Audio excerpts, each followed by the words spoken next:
انا طالعه علشان اقول لكم كلمتين بما يرضي الله قبل ما حد يفكر يستخدم الشفره اللي هي بتاعت الوش دي اللي البنات بتعمل بيها الايام دي زي الرجاله كده وبتحلق.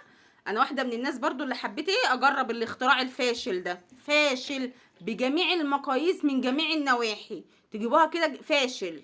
الكلام ده للرجاله، الكلام ده مش للستات.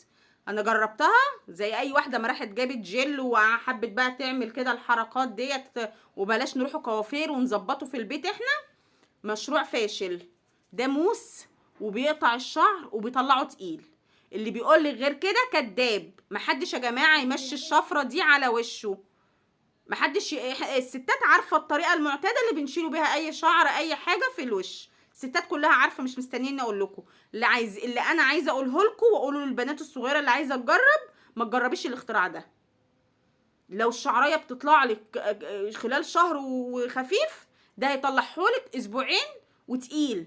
ومع الاستمرار كل مره كل مره هتبقي عامله زي الراجل، هتبقي شبه الراجل. واللي هو بقى هتبقي مجبره انك تعملي بقى كل شويه علشان خاطر الشعر التقيل يروح. ما انت هتشيليه ازاي يا جماعه؟ الستات عارفه الطريقه المعتاده اللي كلنا بنعمله بيها دي. كانت هتبوظ لي وشي يعني. انا الحمد لله عملت بيها مره واحده ولاحظت الفرق، الشعر بيطلع تقيل.